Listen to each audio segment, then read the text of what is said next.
After you guys get done watching this video, make sure to go over to my prank channel and check out some of the crazy crap we're doing over there. Link's gonna be in the description, as well as a clickable annotation at the end of this video.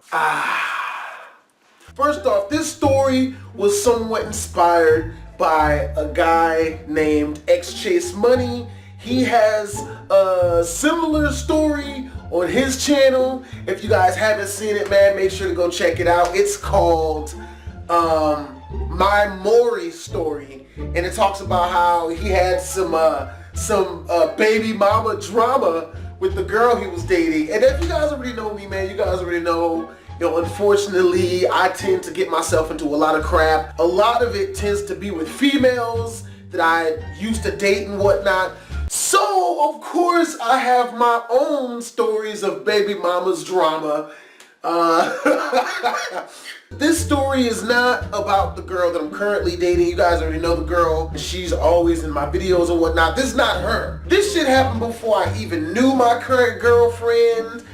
And the way I met this chick, man, I was riding the bus. I didn't have a car yet. We started chopping it up. Chick was like a pharmacy tech, man, so she was in her job suit and shit. A couple of days later, I'm going to her crib, and I'm kicking it over there. And, we're laughing, we're joking, we're kicking it and whatnot. Shit's cool. We're talking about our interests and whatnot. And she lets me know right then. She's like, look, I don't want a relationship. I'm not looking for a boyfriend. I don't want anything serious. I just want to kick it and have some fun.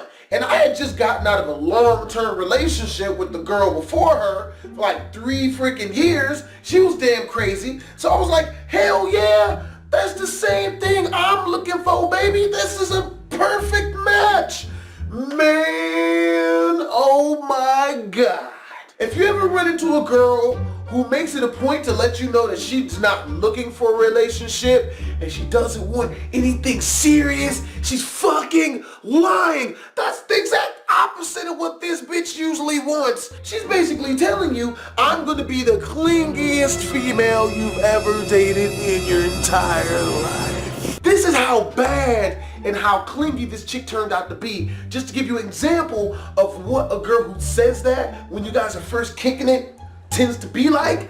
First time we was having sex, this chick, like in the middle of the shit, chick is gonna have the nerve to be like, cause look up at me and be like, I love you. Excuse me? So I just smooth act like I didn't fucking hear that shit, man. So once shit was over, she gonna have to come to me and be like, hey, so did you hear what I said? And I was like, oh, no, I was preoccupied with the ass.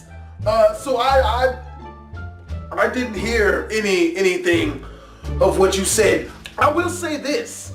She was clingy, but I ain't gonna lie. Chick was cute and she gave me money, man. I fell for the okie doke. I was stupid. I didn't see the signs. No matter how many of them was staring me directly in my freaking face, that she was freaking crazy. This was me fucking up. So fast forward like 6 months into us dating. We were at her crib and we were kicking it, just laying down together or whatever. And she looks at me, she's like, baby, I'm pregnant. Now back in the day when I was a kid, I used to always see the Maury Show and the Jerry Springer Show. And I would always watch the ones where a girl would go on and she would bring a dude on that she thought was the baby daddy. And, he would always be like, no, bitch, it's not my baby. I'm not taking care of it. You better get up. You better miss me with that bullshit. I am not the baby daddy. They used to always bother me because it's like, bro, you was clearly smashing this chick. But then when she gets pregnant, you're gonna run and act like you're not the baby daddy. That's messed up, man. Like, that's messed up. So I always made it a point to never be like that. So my philosophy with women and getting pregnant is, if I'm messing with a chick, if she tells me she's pregnant, just let me know that you're pregnant so I can go out and stop bullshitting and get as much money together as possible to take care of the girl and my soon-to-be child. I was naive. I never even thought that females bullshit about this type of thing. I'm thinking I'm gonna be a daddy, because I was the only dude that I knew that she was smashing. I didn't know of anyone else. And the chick was always super cool, and I didn't suspect of her doing no grimy shit. So in my mind, your boy's about to have BHD Jr. So a couple of days later, she asked me if she could use my mom's pajamas. And my girl at the time, we're gonna call her Lola, right? She needed a pair of pajamas because she didn't have anything to walk around the house in, and my mom had a set of pajamas that she never freaking used, never wore, brand new, nothing, and they would fit her. So I went over to my mom's crib and got the pajamas for Lola. Now, fast forward about a week and a half later on, like I said, I'm still thinking, I'm in baby daddy mode. I'm still thinking I got a kid coming on the way. My mom started nagging me real hard to get her pajamas back because she didn't want to loan the pajamas to Lola, and I hadn't told my mom that Lola told me that she was pregnant. Mind you, I lived right across the street from Lola, which was mad convenient, man. It was so close. You kind of got to do it then. So, so it's like 11 o'clock at night. I go over her house to get the pajamas because my mom has started nagging me and shit. So I walk over to Lola's crib, and I noticed on the walk over there, I don't know why, but it's like real dark outside, which is pretty normal. But I'm getting this feeling, this weird fucking mystical, just unorthodox, empty type feeling. A lot of people will probably call that women's intuition because women are really good at catching dudes who are cheating because they'll have that gut feeling that some shit's afoot, right? I have that. I get to her front door and I knock on it and no one answers, right? Now I see her car outside and I see her roommate's car outside. For 10 minutes, I'm knocking on the door and no one comes to the door. Finally, at like 11 minutes and shit, Bobby comes to the door and, he doesn't open it all the way. He just opens it just enough to stick his head through. And, he's like, Lola's not here. I'm like, oh, that's cool. I just came over to get my mom's pajamas. Is it cool if I come in and grab them? He's like, all right, cool. So he opens up the door and lets me in. And I'm walking around there. Have you ever been inside of a place that is just too freaking quiet? Like, this shit is having me on way higher than high alert. Like, something is not right here, man. It's too quiet. Why is it so freaking quiet? So I'm walking around and I can't find my mom's pajamas. I get a call from Lola, right? So I pick up my phone. She's like, oh snap, hey, what are you getting into? And I'm like, oh, I'm just at the house. Trying to be ambiguous with the answer, making it seem like I'm at my house, like I could be at any house, and she responds, she's like, you're at my house. So I'm like, yeah, I'm at your house. I came over here to pick up my mom's pajamas. She's like, yeah, they're in the dryer. I washed them for her. I'm like, all right, cool. So I go to the dryer and I open it up and sure enough, there's my mom's pajamas. So I take my mom's pajamas out, I sling them on my shoulder, but of course, I'm still, feeling something's still afoot, so I'm not gonna leave just yet. So I'm still walking around the shop. So I'm like, so yeah, what are you getting into? And she's like, oh, nothing. I'm out with some friends, blah blah blah. So right as she says this, I go to her room door. I start twisting the doorknob super duper slowly. And right as I get it about halfway to the right, it twists full on all the way to the left, super quick, super fast. And right as it twists, the door jerks open, but just enough for Lola to fit her real small and petite body frame through the part that she had opened. She comes out, closes the door behind her real quick, and, stands in front of the door like, hey! But what Lola didn't know was, even though Lola is really small and petite, very small body frame, I still saw the dude in there. There was a skinny bald dude in there with no shirt on, in his boxers, sitting on the bed. So Lola's still standing up against the door. She's like, hey, what's up? How are you doing? Wow, you're really trying to be in the room tonight. Because I already saw the dude in the room, so my response is, oh, okay, that's cool. So I turn around, start walking off and shit. And she starts following behind me. Hey, baby, where are you going? Where are you going? What are you doing? Where are you going? You're not gonna, kick it with me and chill here and, where are you going? enough. I already know what's good. You know, chick is clearly smashing other dudes while I'm talking with her, right? Which doesn't really anger me that much because, you know, I mean, if you don't want to be with me, you don't want to be with me. You know what I mean? You basically just let me know, so now I ain't gotta waste no more of my time. I get to the bottom stairs, right? And this shit pissed me off. She's like, hey baby, come on, you're not gonna give me a goodbye kiss? Which pissed me off because you clearly smashing the dude in the room, so I'm guessing that you're sucking his penis. You just asked me to taste his penis juices. Oh, now I'm pissed. So I turn around and I'm like, no, why don't you go kiss the other dude that you had in your room? And she's like, baby, no, it's not what it looks like. Baby, no, he's just the movie man. Really, bitch? Really? Cause she, and you know what's really messed up too? She had told me a couple weeks ago that she, you know, that the movie man had to come over and fix her DVD player. Okay, so this makes sense. Movie man is over here at 11 o'clock at night fixing the old DVD player in his drawers, in his boxer briefs. This is offensive.